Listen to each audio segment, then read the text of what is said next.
θα ζήσω το τώρα κι ας κλαις.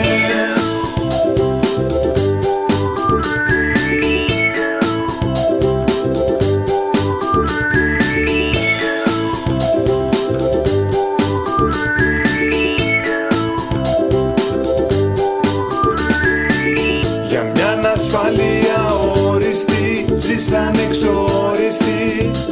Πες μου γιατί παλεύεις μέσα στο χάος που συντηρείς και διατηρείς.